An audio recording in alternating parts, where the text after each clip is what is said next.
Hello, and welcome to The Content Bite, a podcast for freelancers who use their words to make money. I'm Rachel Smith, a freelance journalist, copywriter, and content producer. I'm also the founder of Rachel's List, a jobs board and community for Australian writers and other creatives.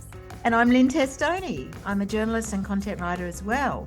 Rachel and I are your weekly co-hosts, and every week we bring you all kinds of tips, tricks, and some fabulous guests to help you make the most of your freelance business.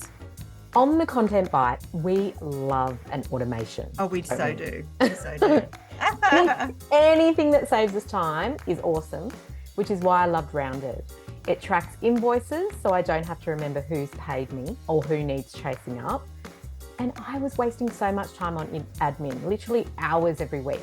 And now it takes me about 2 minutes to send an invoice. I also really love the gamification of Rounded. You can look on the interface and look at all the little pie charts. You set your targets. Set your targets. It's amazing. So, yeah, big thumbs And if you're a gold member of Rachel's List, you're also in luck because you can save 20% on any annual Rounded plan. And see the show notes for details.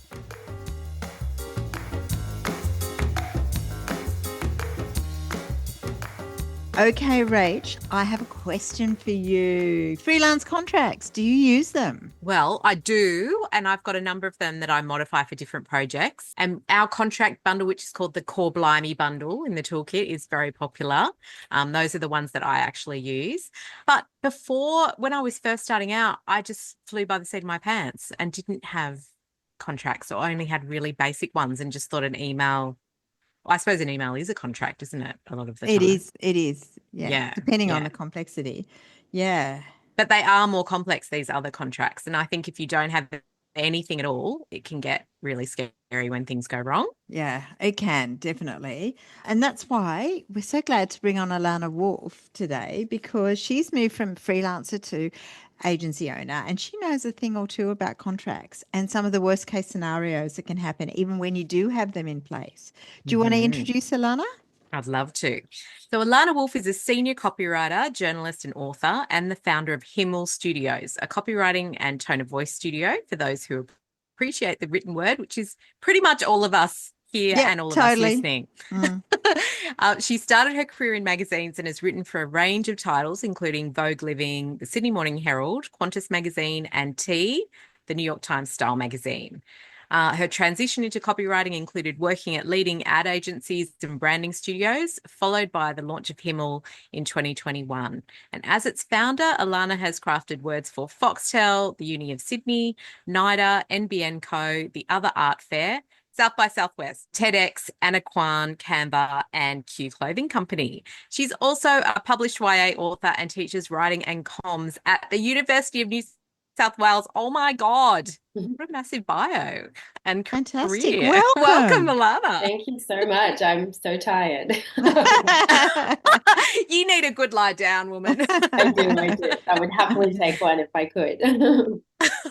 Well, tell us all about, you obviously do lots of different kinds of work. So copywriting, tone of voice, the agency work, and your uni work. So tell us all about how your week fits together, I suppose. Yeah, look, it's pretty crazy because, a lot of people have said to me like, oh, what's your niche? And I always answer like, my niche is words. So if it has words or tone of voice or expression or names, that's something that I'm involved with. So every week is different, which I actually appreciate quite a lot. I think if it was the same all the time, I know me, I would get hideously bored and start a project that I probably could never finish just because of the challenge. Some weeks I'm meeting with clients in their studios. I work with a lot of design studios, helping them with like the verbal side while they do all the visuals. Other times I'm, chatting directly to clients, which is really lovely. Occasionally I'm teaching, so I have this semester off. I needed it after last semester when I maybe took on a little too many subjects, but often I'll be prepping for those classes and running off to UNSW to teach for the day, or I'll be briefing in other writers as well and just having those kind of meet and greets with new clients. And it's a lot at the moment, but it's a happy problem to be busy and to have things to keep you occupied. Exactly. I'd love to hear how come you moved from freelancing to an agency model. We've had quite a few people on the podcast recently who've done that. I'd love to hear your story and what made you do that.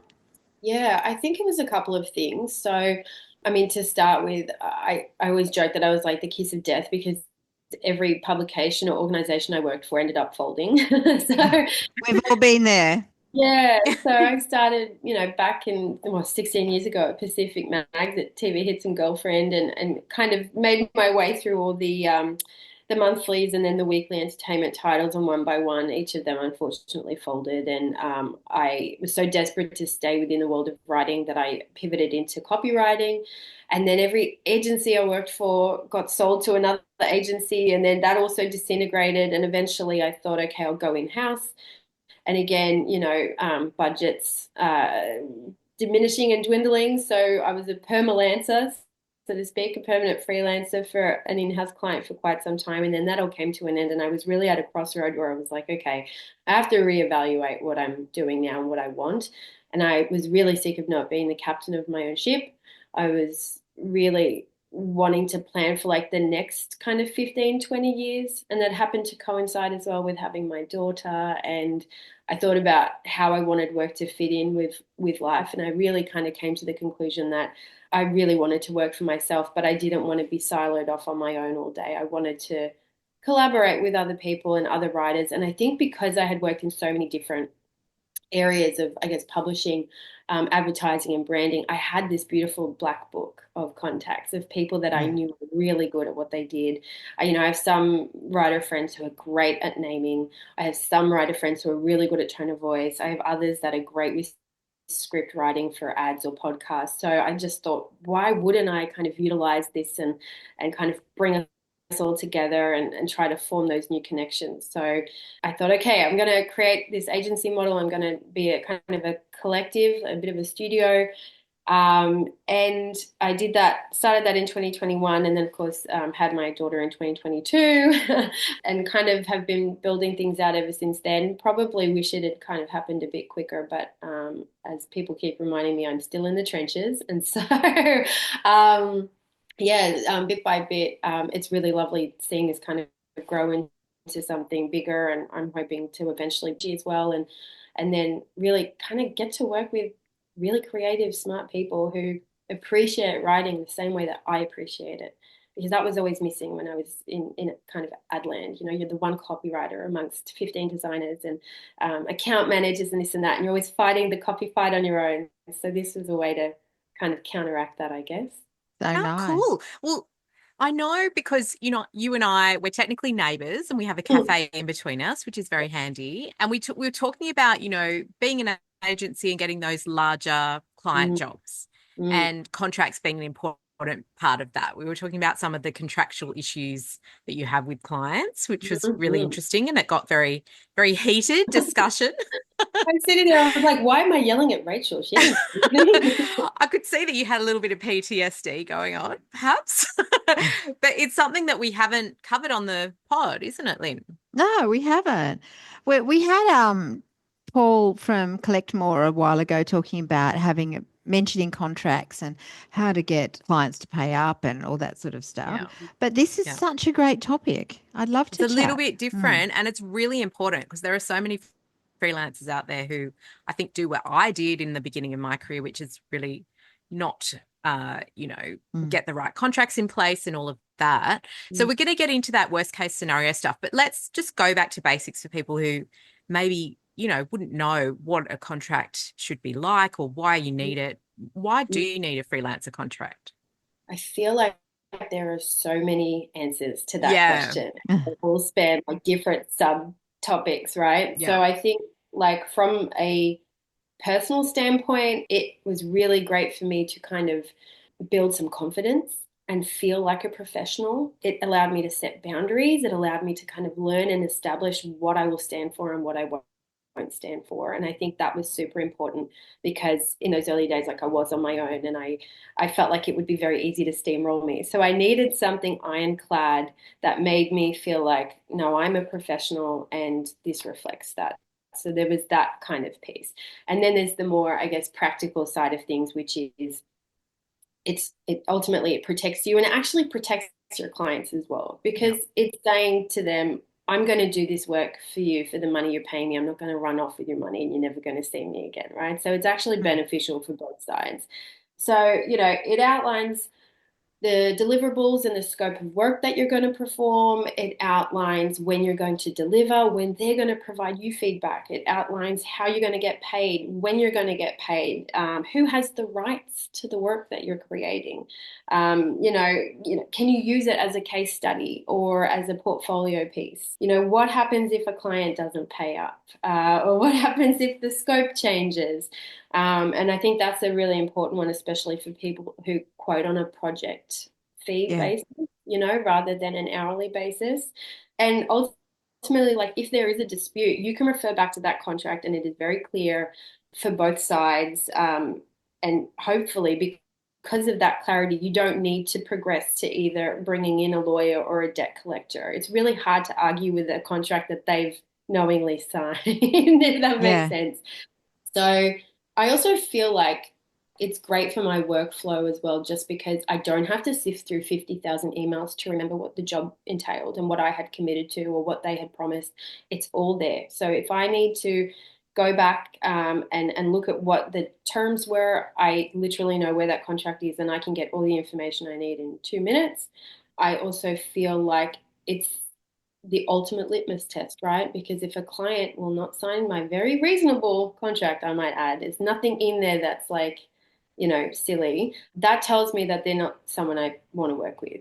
If they're not prepared to kind of sign something that is important for both of us in order for their project to kind of come to life in the best way possible. So it's my red flag litmus test. Yeah, far out. There's a lot of reasons why. I also personally feel much more secure about the work, knowing that I have that contract there, and knowing that if there is an issue, I have something to fall back on that is, that can kind of be used if I really have to. I can refer back to it and it can be substantiated and there's no arguing. It's crystal clear. Yeah.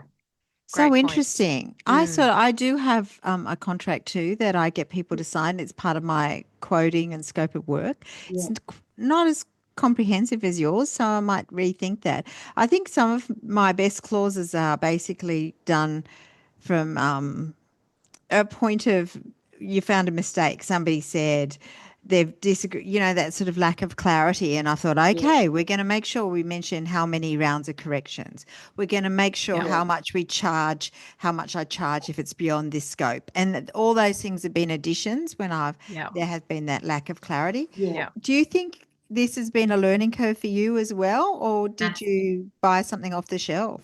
No, it's been a massive learning curve, and it's one I'm actually grateful for, despite that day in the cafe with Rachel when I was offloading. And I think, and I always say, since starting Himmel, I've learned more in those few years than I have in my entire career, and I'm very grateful for that. Every time I work with a new client, there's something new that I pick up along the way that I'm like, okay, I need to add that to the contract, or this is a sticking point for a lot of clients. So how do I rephrase this in the contract? Because ultimately, when you tell them what it actually means, it's not a big deal. Like there's always stuff that I go back to, and obviously, if there is an issue, there are things that I then turn around and say, okay, this needs to be added so this never happens again, because I'm not enduring this stress and this utter waste of time for something that I know I shouldn't even have to fight about. So it's been a big learning curve. And I've got a really wonderful team at Studio Legal in Melbourne who have helped me with our contracts. And the reason why I kind of engaged them versus maybe getting something off, law path or whatever it is because it's not just a contract that is protecting me. It's a contract for the business. So it's not Alana Wulff's contract, it's Himmel's contract. And I felt like it was a new arena for me as a new business owner. And so I really wanted that expert eye. And I'm so grateful that I invested in that relationship with them, because they work exclusively with creatives, so they totally understand the way we work, the way we think, the way we don't think. But also it means now, when things happen, I have a really wonderful relationship with them where I can say, hey guys, this is something that's occurred. Like, can we add this to the next round? And they can then turn around and say, yes, and actually the law has just changed, so we need to make sure we apply this change as well. So they also are helping me stay relevant and ensuring that my contracts are all legal, because ultimately, like, I don't want to have clauses in there that I'm not legally allowed to enforce if I have to. Yeah. Yeah. It's Fair so enough. interesting because essentially they are like living documents. Like Lynn just mentioned, and I do the same thing. I jot down something. If something happens or goes awry with a project, I think that needs to be in the contract for next time. And so you're constantly updating it. It's always a work in progress. So there's that aspect to contracts as well. Yeah. But yeah, it's really interesting, like working with, you know, the lawyers that are, you know, specialists for creatives and stuff like that. I read a newsletter by a lawyer called Fiona Henderson, Mm. which I found her through Stephen Lewis from Taylist, and she does all kinds of contracts for all kinds of businesses. So it's not even really relevant to my business, but I read it religiously. It hits my inbox every Friday, and there's a story in it about someone who didn't have a specific clause, and here's what happened in the Yeah. case. Wow. It's so amazing, you know. That's so important as well, because that's the Yeah. thing. Like, if you're going to have a contract and you're going to send it to clients, you need to kind of keep up with what the legislation is and what you can and cannot kind of claim or enforce. And so I guess like going out and reading those newsletters and kind of keeping up to date in that way is super important. I know I do that with Studio Legal as well. They send one out quite regularly, and it's great because, you know, sometimes it pertains to things that are totally different to my business, but it might spark an idea. Like, Yeah. oh, wait, I better think about that. Or, you know, like, Yeah. how can I kind of apply this thinking to what I'm doing? And also, at the end of the day, like, I have contracts that I send to my contractors as well, you know, Yeah. which are also very important, because at the end of the day, like, that's ensuring that, you know, they transfer me the IP for the work that they do, because essentially if they're doing that work and there's no contract, they own that IP, and then I can't pass it on to the client. So there's all those sort of things as well that, you know, I've kind of had to think about, and all those rules around, you know, do you have to pay super, and are you obligated to do this and this? So it's a bit of a wormhole, but at the same time, like, I would feel very nervous not having all of this in my back pocket, as I kind of forge forward with my career and the business. So how many contracts do you kind of have in your, you know, in your file, I suppose? Yeah, I think it's just the two at the moment. So there's kind of Yep. the main contract that I send to clients, and then there's the contract that I send to contractors and collaborators, which is really lovely. And obviously, you know, there are things that get amended for each client depending on what the scope of the job is or what we've kind of agreed to. So there's also other clients who, they're like, yeah, we'll sign your contract, but you have to sign ours too. And so Yeah. then there's this, they call it the battle of the forums. And Yeah. that can be quite difficult, because both sides are trying to kind of get their points signed off and kind of approved. And so that's maybe when you need to go in and negotiate certain terms or tweak things. And most of the time, people are very open to that, because at the end of the day, it's business. And, you know, I always think back to like when I was working in Adland, and I was kind of this like young woman in my 20s, and there were all these like older men in their 50s and 60s who were in charge, and I just thought they'd never do business without a contract. You know, they'd never do X, or they'd never do Y, or they'd have no trouble asking a client to sign X or Y or whatever. And so I try to like remember that when I'm feeling nervous about sending a contract to someone. This is business, and I'm in a business, and I want it to thrive, so I have to be diligent and do my due diligence. Yeah. So what happens when things go pear-shaped and you don't have a contract in place? Tell us about that story. It's never happened to me, but you know, it's always in the back of your mind that it could, and that's a bit scary. Yeah, so I mean, luckily, nothing for me has gone pear-shaped without a contract, just because I'm that nervous Nelly who's always kind of had them. However, things have gone wrong when I've had a contract, and that's the most frustrating part of all, because you're like, I've got a contract, nothing should go wrong, it's all going to be fine.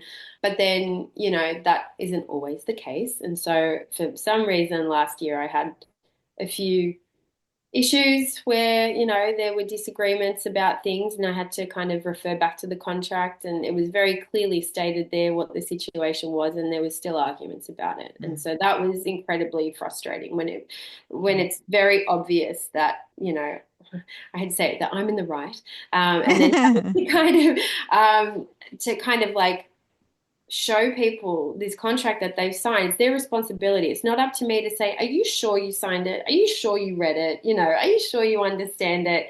You know, I've had to kind of go back to the lawyers and say, like, how do I proceed? I've done the right thing. They've signed everything. I've gone back to them. I've shown them the specific clauses that relate to this issue and why this should be a non-issue, and I'm still hitting roadblocks. So I had, you know, two instances last year that were quite yucky. They were new clients. I always try to work in everyone's best interest, but in both occasions, there was obviously stuff going on in the background with their businesses that was being mismanaged internally, and that ended up impacting us. And that was what was so frustrating, because it wasn't about the work. It was about the mismanagement on their end. And I didn't want the business to have to suffer because of someone else's internal issues. That's their issue. That's their problem, not ours. And, you know, in one case, it kind of saw, you know, a job that was, you know, upwards of $15,000 job reduced to nothing, basically, down to $3,000 with this crazy expectation that there would be no consequence of reducing the scope by that much. After 6 months of silence, I might add. Yeah. Despite constant reaching out and moving resources and bringing people in, saying no to other work. This was one of the stories that I was telling Rachel about that was so frustrating. And I just kind of, you know, as a small business owner, like it's so, like those sort of situations have a massive impact, you know, like a $15,000 job's a big job for us. So to have stuff fall apart and then for there to be no kind of recourse to make sure that we're not too negatively impacted is really frustrating, especially when the terms for that sort of situation are very clearly stated in the contract. It's interesting because I think that a lot of people would just get so flustered by that situation that they might just throw their hands up and say, oh, I'm just walking away from this. Like, it's too hard. It's too hard. What are the mental health impacts of that kind of being stuck in that situation, having to fight it, you know, when you're essentially a one-person business, even if you don't have lawyers like helping you on the other side? I mean, how do you get to the other side of that? What can you do? It was extremely stressful. I don't want to have to do that ever again. I'm sure it probably will happen because I guess that's the nature of things sometimes. But, you know, that happened twice last year. And in the case of that last example, you know, that dragged on throughout the Christmas holidays. And so it was really like, I got to the point where I was like, I don't want to open my inbox. I don't want to have to deal with this anymore. I've done the right thing. I've been firm and forthright, but I've still been polite and kind, and that's gotten me nowhere. And now I have to get a little bit more serious about it. And I don't like being put in that position. You know, as writers, I think a lot of the time we don't love confrontation, but I think I just got to the point where it felt so ridiculous and so rude and inconsiderate that I was like, I'm not letting this go. I could very easily have just said, you know what, oh my God, I'm just going to leave it and I'll just suck it up. But that's not who I am. And I was really like, this isn't okay. And if I let people treat me like this, they will treat other businesses like this or other freelancers like this. And that's not all right. You know, as writers, we're already fighting for our lives every bloody day, trying to prove we're worth what we're charging and all this other stuff. So I felt very strongly about fighting both situations, and in both situations they came out with a positive outcome, and I'm very grateful I stuck to my guns. But it would not have happened had I not had my contracts, and that was incredibly clear to me at the end of the day. So yeah, it's not fun, and it gives you, you know, that shot of adrenaline and a racing heartbeat whenever you open your inbox and you think, oh God, what's coming for me now? But I guess it's also just, you know, in one situation I had a gut feeling that it wasn't a great client match, and I took it anyway, and so that was a reminder to me to listen to my gut. Yeah. And in the other situation, you know, it was very much it was such a wonderful relationship in the beginning, and then the person who had briefed me in the MD had left to go to a different agency, and so then it was that handover with the new person, and that's where things went sour and south. And so unforeseen, but in the end it worked out the way it needed to. But I just couldn't believe that I had to like explain to this person why it wasn't okay to come back after 6 months of silence and reduce the scope by $12,000 and expect it to all be fine and to kick off business as usual. So frustrating. Yeah. I know with this story, like when you and I were talking about it, you mentioned that they said something to you like, it's not fair that we've had to pay you money and you haven't actually done anything. I mean, talk us through what went through your mind when you heard that. Yeah, well, I didn't think it was fair that they had engaged me for a $15,000 job and then gone quiet for 6 months and then reduced the scope to $3,000. But it was really interesting because like that use of the word fair is kind of, it's very different in legal terms versus the way that, you and I use it in everyday conversations. So like, for example, in my contract, I have a clause that says I can charge up to 30% of an administration fee if the job gets cancelled, at which point it was because they failed to re-engage me within a month of asking to push it out, which was part of the story. But essentially, I was able to say that up to that 30% was fair in legal terms based on the loss of income that we suffered because the job was pushed out continuously, other work was turned down, the scope was reduced, and at the end of the day, like the fee that we had attributed to the case studies was quite low because we had in good faith reduced that number based on the fact they were giving us a big tone of voice job. Yeah. So when we talk about fair, we're in the legal sense, and then in the legal sense it felt appropriate and fair to charge that 30% administration fee. And so in the end that fee was reduced. It was agreed on. and from what they had paid as the initial kickoff invoice, there was a discrepancy of about $1,500. So I repaid that to them, and that was that. So I didn't have to do any extra work. I didn't lose out, because they had this kind of internal stuff that pushed the job out and out and out and out, and we all just in the end walked away, and that was that. Yeah. Interesting. Fair enough.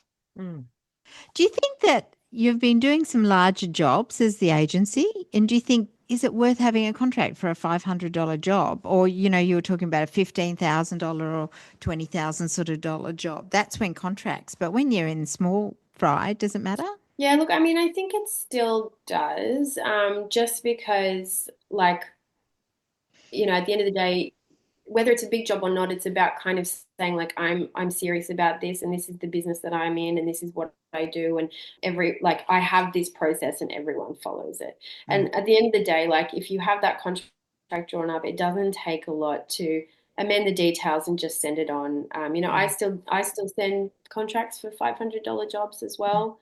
I just feel like it's a way of protecting myself and making it very clear, like this is what we agreed to, even if it is a small job, because what I've learned very full on in the last 12 months is like things can be so easily misconstrued and misunderstood. And this is the clear,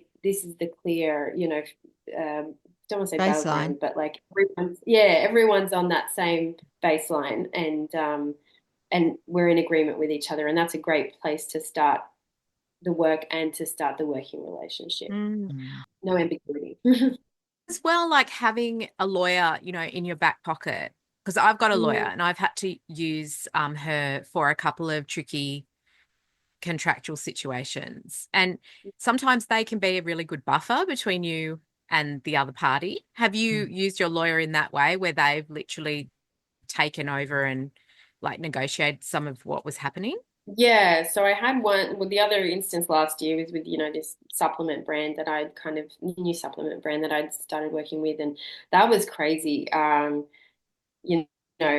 think I told you like the copy had all been signed off. It had been approved. Everything was good. And a month passed and I thought, oh, I've forgotten to invoice. I should probably invoice. Whoops. And I sent the invoice, and then it was quiet for a few weeks. And then I sent a reminder invoice, and then I got oh, hi, like I'm actually the business owner. You've been dealing with the marketing person. We actually like want it all rewritten, and so can you just do this and this and this and this? And I kind of said, well, no, like it's all signed off and this is what we agreed to, and I can see in the email chains that you were happy with the copy. And it kind of escalated from there to suddenly like, well, I've never seen this contract and I never agreed to this, and the person who signed it's actually an assistant, and oh, but by the way, she doesn't work here anymore, and all this sort of stuff. And it started getting very messy and weird, and it was almost like every excuse in the book was brought out, and it got to a point where I had to then bring in the lawyers to act on my behalf, because I was absolutely not getting anywhere with this person. And then, of course, they brought in a lawyer of their own, and that was quite scary. I wasn't expecting that. I thought, I'm going to bring in my lawyer, and then they're going to just drop it. We're all going to be happy and live happily ever after. But that didn't happen. But then when the two lawyers were chatting, that's when everything very quickly resolved, because it was very clear to the client's lawyer that, that contract had been signed, and it was very clear that the stakeholders had approved the work, and that it was all kosher, basically. So I was so grateful for that, because I was getting nowhere. And that's the thing, like, you can go in and you can try and have those tough conversations yourself, and sometimes it works out, and other times like you're just not going to get anywhere with people like that. And so that's why having someone outside of the business to come in and step into that role has been so helpful. And I think, Rach, I told you when he finally paid the invoice, just to put the knife in at the end, he labeled the payment description as Chat GPT, as to say, so petty. Yeah, so petty, which is so funny, because anyone who knows him will knows we don't use AI, and our whole ethos is about, real Human-led. words. Yeah, exactly. So that was just one of those one little fun moments, but learned a lot from that, and very grateful for the support that I was able to kind of get from the lawyers. And, you don't have to, you're not engaging them for weeks or months at a time and spending thousands and thousands of dollars. Sometimes it's just about like reaching out to them and saying, I really need your advice. Can you bill me for half an hour? Can you just answer one or two simple questions for me? Or can you step in and send this email? And yeah, I'm grateful that I was able to do that. Fantastic. I've had to sign quite a few contracts myself because I do a lot of work for corporates. You talked about a battle of the contracts. How does that work? Do you sign other people's contracts, or do you prefer your own, or do you push back on those contracts? For the most part, I'm happy to sign them. Like, obviously, I go through them with a fine-tooth comb, which is so much fun. But for the most part, I will sign them. Sometimes I will negotiate things about, potentially like cancellation terms, especially if it's a long contract. I need to know that they're going to give me notice, and that they can't just cancel the work with us, at the drop of a dime. So sometimes they'll say, oh, we'll give you a week, and I'll negotiate and say, no, we need 3 weeks or whatever that happens to be. And then, look, I don't know how like legally effective this is, but I always make sure that our contract is the last one to be signed, because I think in some cases the last one to be signed takes precedent if there is, I guess, an issue. So I'm like, sure, I'll sign yours, send it over. But no, thankfully, a lot of the time when I'm working with those kind of larger organizations, I've already got a really nice relationship there. And so, again, it's just about that, protecting yourself, rather than saying, well, I'm going to make you do X and I'm going to make you do Y. It's just making sure both sides are protected at the end of the day. So. Yeah. What kinds of costs are you looking at if you decide to go and get your contracts drawn up with a lawyer, or perhaps then having a lawyer on call? I mean, what do those costs look like? I mean, I think it kind of differs, right, depending on which organization or which person you're engaging with. But I have a little budget set aside for like legal services, I guess. And I'm not talking about $5,000 plus or anything like that. It's below that. I think, the thing I try to remember at the end of the day is it's a work expense. It's tax deductible, it's a work expense, and it's me investing back into the organization in the same way that I would invest in, I don't know, my Xero software or whatever it is. So, it's affordable, but even if it was on the higher end, it's money well spent, in my opinion. Yeah. Yeah, it's We interesting. we talked a little bit earlier. You were mentioning how a client not signing your contract is your big red flag. Mm. What about clauses being a red flag? Are there any clauses that you have come across or that you come across in contracts where you think, I mean, sometimes there can be clauses around like intellectual property and all of that sort of stuff. And it can be kind of interesting with tone of voice as well because you're kind of creating a massive chunk of their brand. So Yeah. it's kind of different to just copywriting something that maybe's, got a shorter shelf life. But I think for the most part, like one of the things last year that was quite interesting was we had worked with a client again who was very happy with the copy, and then at the last minute decided that she was going to change all the copy that we had written, and that wasn't run by us and that wasn't approved by us. And I have a very clear clause in the contracts that says if you're going to significantly amend the copy, you need to seek approval from us first if you plan to use any of the copy that we've created. So it's not saying you have to use our copy, but if you're going to use some of it, I need to know, like, what you've changed, and you need to get that approval from us. So it's all that sort of stuff, like those little clauses that I like to kind of keep an eye on. Because at the end of the day, like, I don't want something on her website saying, written by Himmel, and then it's not what we've actually done. yeah, Or, right. it's Yeah. like, So you have that in your contract, like we reserve the right to, not be named on your website if you're going to rewrite our copy sort of thing. yeah, That was very exactly. clunky, but you know what I mean? Yeah, exactly. And it's kind of to say, like, if you want to use the copy that we've given you, whether it's as it is when we hand it over or whether you change it, like, you need to keep us in the loop and we need to approve that because, and like all big agencies have that in their contracts. It's not just us.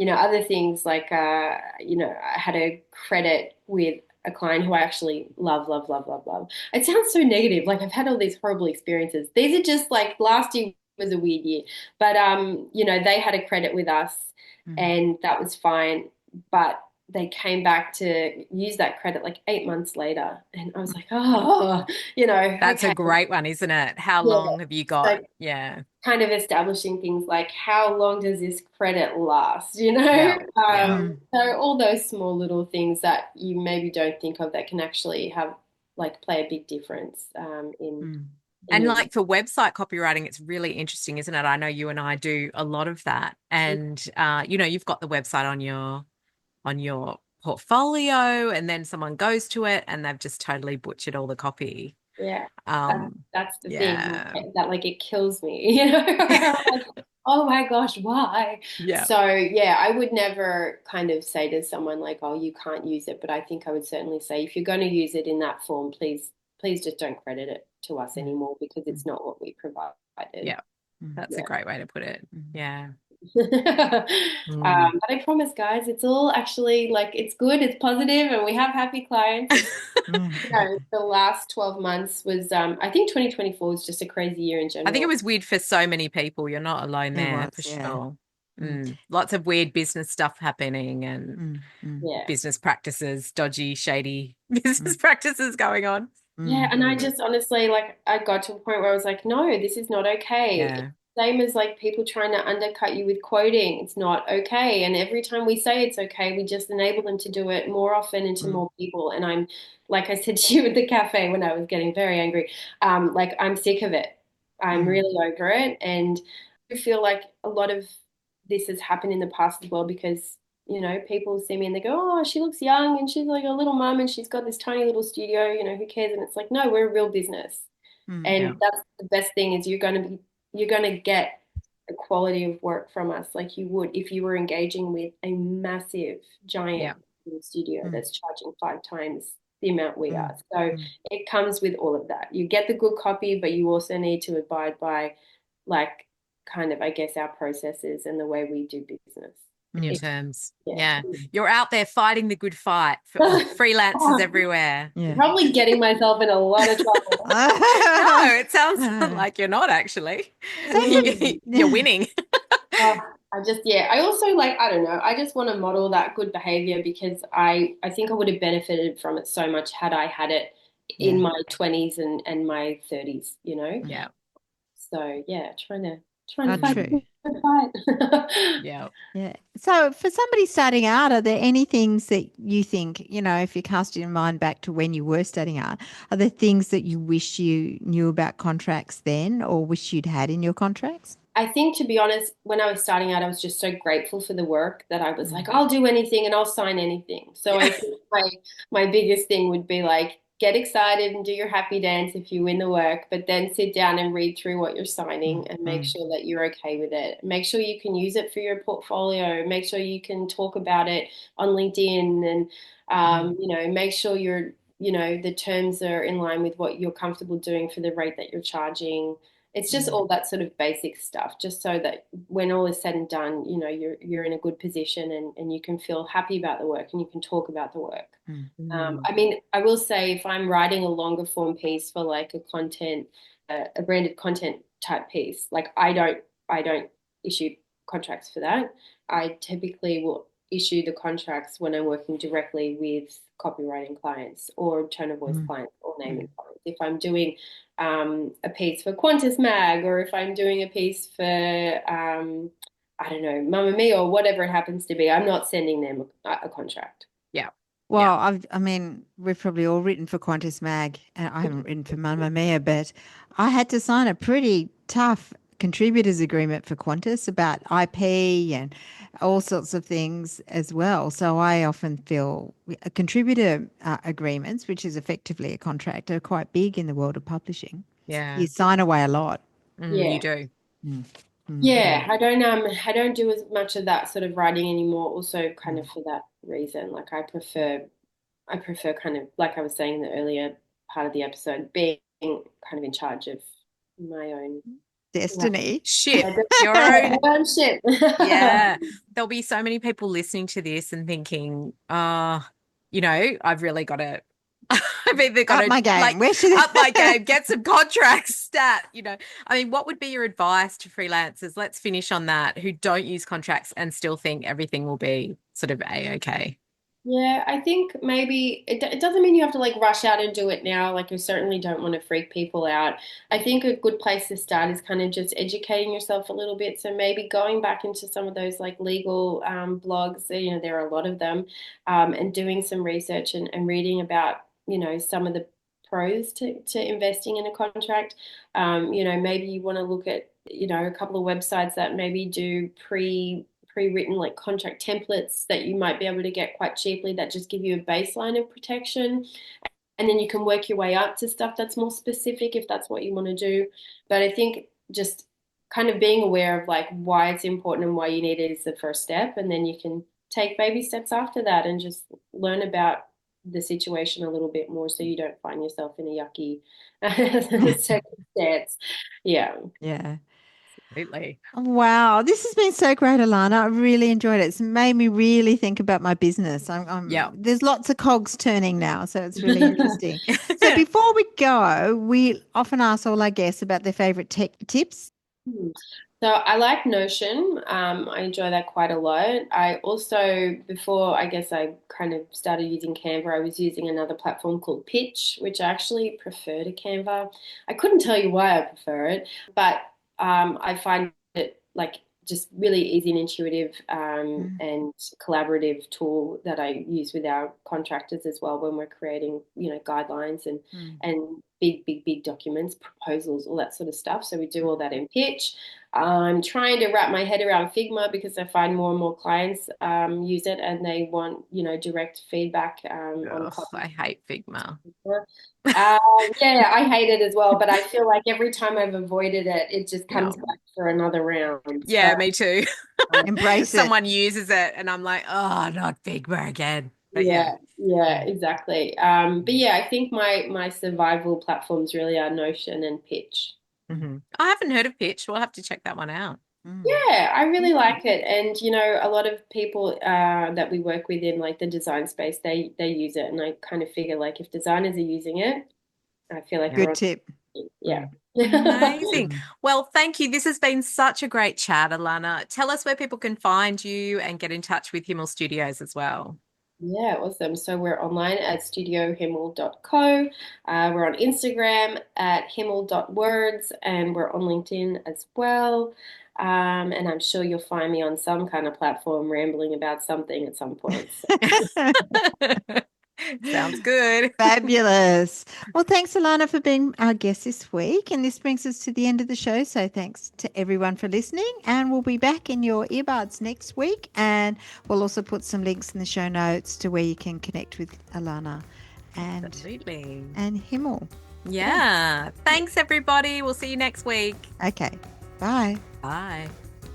Thanks again to our wonderful sponsors, Rounded, easy accounting and invoicing software that helps freelancers run their business with confidence.